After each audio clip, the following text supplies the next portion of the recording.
Hey everyone, you should be seeing my screen. Today we're going to be talking about our FormBuilder series on creating a new form for your website. The FormBuilder is a useful tool that you can utilize on your website. It allows your customers a way to reach you 24 hours a day, 7 days a week.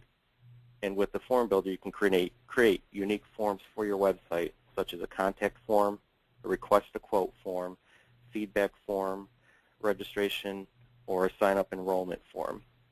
A form can be applied to any page on your website, and there are no limits to the number of forms that you can build. Another nice thing is you can also hide forms when you do not need them. A perfect example of this, if you have a yearly event, once the event's done, rather than deleting the form out, you can just hide it from the page, and then in next year's form, you can reactivate it and just change some date. To get started, what you're going to want to do is go to the page on your website that you want to add a form to. Click within the body section. In this case, we're going to be updating the Contact Us page on our website. And just click in, enter, and then go up to the Add Module icon up at the top. Click on the module icon, and then select FormBuilder. And it's going to drop in a FormBuilder default setting. You'll see it just references a module ID. Double-click anywhere within this box, and it's going to bring up your FormBuilder settings.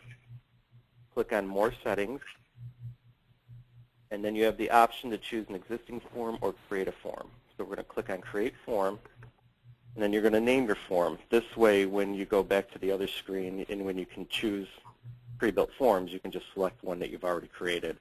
So we're going to call this a feedback form, and then you're going to hit Next Step.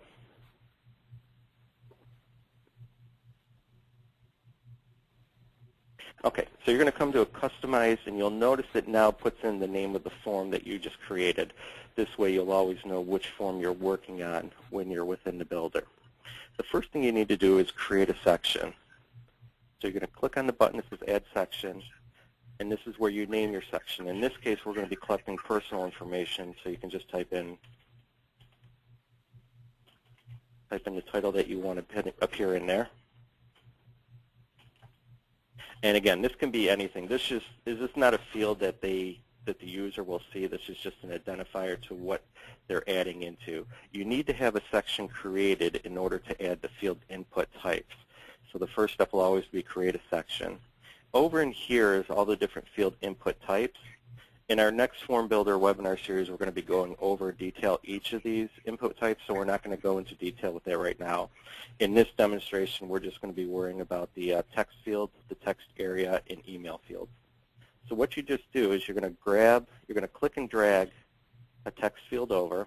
The text fields are for your basic, like a name, telephone number. It's an average field that they can put in both alpha and numeric characters. So you're going to name your field now. The name is what's going to actually appear on the web form that the user is going to see. So we're going to type in name. And we're going to drag another one, type in telephone.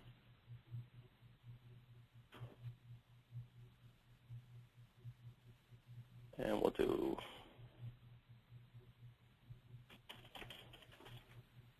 and then we're going to add in a text area. A text area is equivalent to like a comments box where they can type in a row or a sentence or two of information.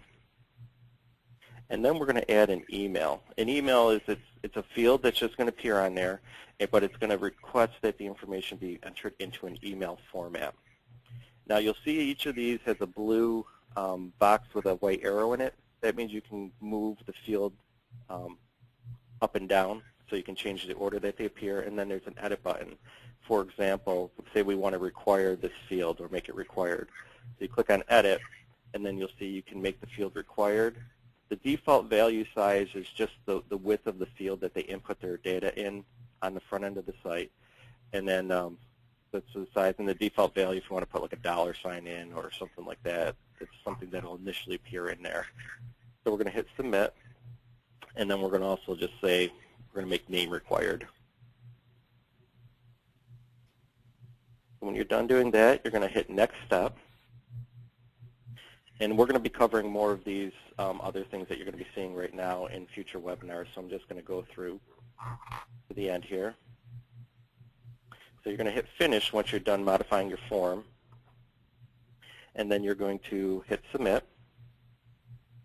and then you're going to save your work. You'll notice when I've hit Submit, it's now added the form name in here.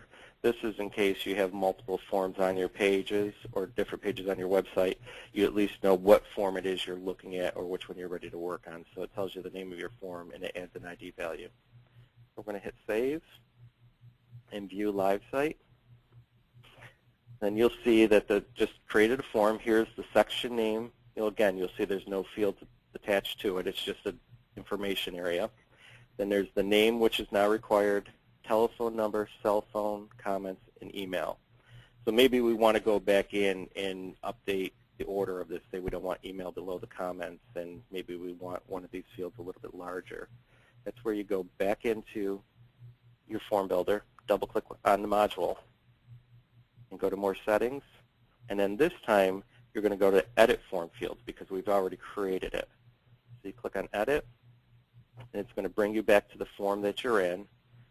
So like I mentioned earlier, you can change the order just by dragging it up, and say we want to make the name field a little bit wider. So we're going to change it to like 30. So if we hit Submit, go through the next steps. Make sure you hit Submit and then Save. Then now if we go into the live site, you'll see that the field updated to a wider length, and then the email is now above the comments. So that's quickly how to create a form. And again, like I said, we're going to be going, future webinars will be discussing information on how to, or what all the different fields mean and how to control where the emails get sent to. We just want to focus on how to create a form. Any questions, anybody? If you want, you can just ask over the phone now. We're on an open line here. Or if you want, you can type into the chat box.